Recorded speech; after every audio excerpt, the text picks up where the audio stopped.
D'accord. Ensuite, qu'est-ce qu'on peut régler? Le rétroviseur. Les rétroviseurs. Je vais faire ça parce qu'il fait bien chaud. Alors, donc là, il n'y a pas d'ordre précis. Il y a 3 rétroviseurs. Tu règles en premier celui que tu veux. D'accord. Moi, ça m'arrange juste pour aujourd'hui si on commence par ce rétroviseur. Alors, déjà, ce rétro, est-ce que tu sais comment le faire pivoter? Aucune idée. Alors, suivant les voitures, il y a différents systèmes. Soit on a une languette au bout du rétro. Donc on tourne cette languette et ça tourne le rétro. Je sais pas si tu as déjà vu ce système, pas vraiment. Là, il n'y en a pas, donc c'est ce qu'on appelle des rétroviseurs électriques. Donc ça va être des boutons qui vont permettre de régler, faire bouger ces rétros. Alors déjà, avant de savoir où sont ces boutons, est-ce que tu sais ce qu'il faut faire pour utiliser tout ce qui est accessoire électrique dans la voiture? C'est-à-dire n'importe. Par exemple, tu vois, je veux monter ou descendre ma vitre, là ça marche pas. Oui, il faut allumer le contact. Allumer le contact, très bien. Tu sais comment faire ça? Oui. Je peux. Vas-y, vas-y. Voilà, c'est le premier cran de la clé. Et tu vois, tout s'allume. Là, ça y est, on a du courant dans la voiture. D'accord. Donc si je veux monter, voilà, ou descendre ma vitre, ça fonctionne. Alors sur cette voiture, est-ce que tu sais où se trouvent les boutons pour régler les rétros? Pas vraiment. Alors sur cette voiture, ça se situe ici. Alors, il y a un premier bouton qui va te permettre de sélectionner le rétro que tu veux régler, en le poussant soit à gauche ou soit à droite. Comme on a dit éventuellement, aujourd'hui on va commencer par le rétro gauche. Donc je te laisse pousser ce bouton. C'est celui-ci, voilà, c'est ça? pour le sélectionner. Voilà. Et ensuite ça marche avec les petites flèches que tu as juste au-dessus. Donc là j'ai juste à... Voilà, bah tu essayes de voir comment ça marche. Voilà, tu vas à droite, ça va à droite, tu vas à gauche, etc. C'est magique. Alors après, est-ce que tu sais comment savoir s'il est bien réglé ton rétro? Bah faut bien avoir une bonne visibilité dans les... Enfin surtout à l'arrière.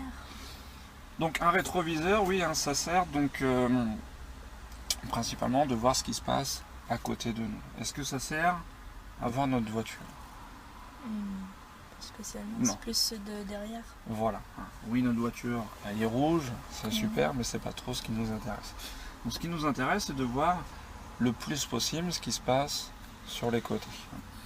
Alors par contre, il faut quand même voir un petit bout de notre voiture pour nous situer dans l'espace. C'est-à-dire, donc si il y a quelque chose qui s'approche de nous, si on ne voit pas notre voiture, on ne va pas savoir à quelle distance elle se trouve, l'objet.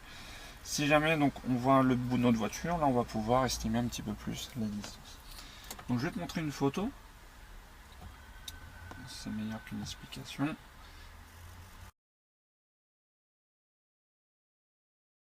Donc en fait dans ton rétro, c'est par rapport à la poignée de la portière arrière qu'on va se fier. Et par rapport à la poignée de la portière arrière, tu vois, il faut l'avoir dans le coin du rétro aussi. Tu vois, comme je te disais, pour juste voir un petit bout de la voiture. Donc je sais pas si c'est le cas pour toi. Bah là je vois la poignée de la voiture. Tu la vois à peu près dans le coin ici. Ouais, d'accord. Bon bah impeccable, super. Donc maintenant on va sélectionner du coup l'autre rétro. Donc là j'ai juste à... Voilà, à pousser à fond, voilà. Alors ce rétro, c'est exactement le même principe. La poignée de la portière arrière dans le coin du rétro ici. Je sais pas si c'est le cas. Donc il faut l'avoir dans le coin du rétro. C'est à peu près, hein. Le bouton, comme ça.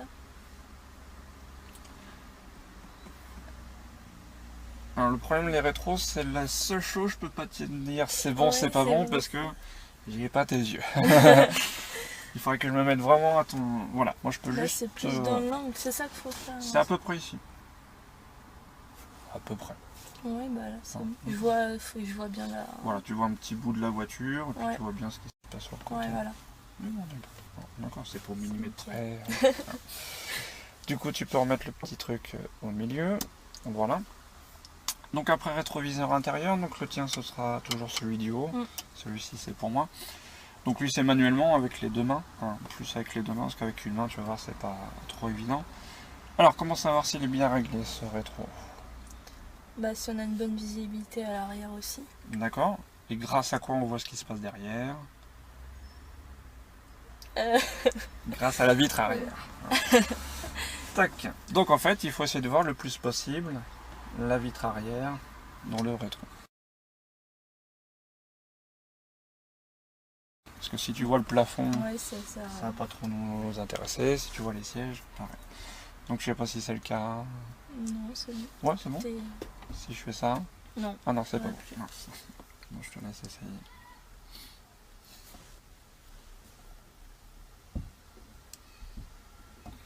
Voilà, comme ça. Pareil, c'est à peu près. Hein, voilà. Ok. Mm. Très bien, très bien. Ensuite, qu'est-ce qu'on peut régler?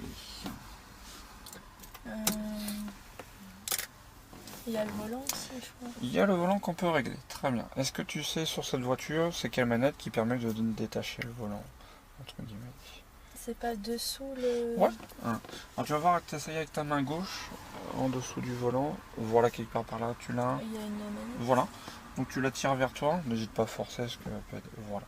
Donc on va lâcher cette manette. Voilà. Donc ce volant, il a deux réglages. Ah, t'as dû la resserrer un petit peu. Non. Je tire-la à fond vers toi. Voilà. Ok. Voilà. Donc ce volant, je disais, oui, il a deux réglages. Donc soit en hauteur, d'accord, ou en profondeur. C'est-à-dire tu peux le ramener vers toi ou le pousser. On peut tout faire. Ouais, je vois. Alors, au niveau hauteur, comment savoir s'il est bien? Faut pas qu'il soit trop pour pas qu'il me cache le compteur. Très très bien. Voilà, si on le met très haut comme ça, ça risque de te gêner. Très bien. Inversement, pourquoi il ne faut pas qu'il soit trop bas? Bah après, sinon, je suis trop... Enfin, mes coudes, ils vont toucher... Tu risques d'avoir des petits bras, ouais. Donc ça peut être aussi par rapport à tes jambes aussi. Hein, tu vois, tes genoux, si quand tu vas remonter tes pédales, tu risques de taper dans le volant, ça va pas être super. Ouais. Donc voilà, il faut être au milieu de tout ça, pour pas gêner au niveau des compteurs, ni gêner au niveau de tes jambes. Pour la profondeur, comment savoir s'il faut pousser ou ramener le volant vers soi? Bah faut bien que je sois bien fléchi, pas tendu, ni trop serré. Donc là ça va être par rapport au bras. Donc je vais te laisser mettre les deux mains sur le volant comme si tu conduisais. Donc comment tu trouves tes bras? Bah là ils sont bien. Bon, je dirais un petit peu trop fléchi, mais voilà. Oui, t'es à fond. Voilà, on est à fond. Mais c'est vrai que si on pourrait pousser un petit peu plus, ça pourrait être pas mal. Mais bon, la voiture est à fond. Voilà. Ok. Donc si au niveau hauteur ça te convient, donc avec une main tu peux tenir le volant pour pas qu'il bouge, et avec l'autre main tu resserres. Voilà. Voilà, normalement il ne bouge plus, impeccable. Très bien. Et pour finir l'installation, la ceinture. La ceinture, très bien. Donc je te laisse du coup la mettre. Voilà. Donc très bien, toujours vérifier qu'elle soit bien à plat. Enfin, ça c'est important en cas de choc pour pas que ça coupe. Et tu vois pourquoi il faut mieux mettre la ceinture en dernier, parce que sinon ça te bloque, si tu es obligé de te pencher pour les rétros, pour machin, ça peut te bloquer, il faut mieux la mettre. Après il n'y a pas d'obligation pareil, mais c'est plus facile. Donc voilà, là tu es bien installé pour pouvoir bien conduire. D'accord? Donc à chaque fois tu arriveras dans une voiture, il faudra bien prendre le temps de t'installer. D'accord? Bien prendre le temps pour pas oublier des étapes. Parce que si tu oublies un réglage, ça peut te gêner dans la conduite. Et fatiguer aussi beaucoup plus rapidement. Et avoir plus de mal à conduire.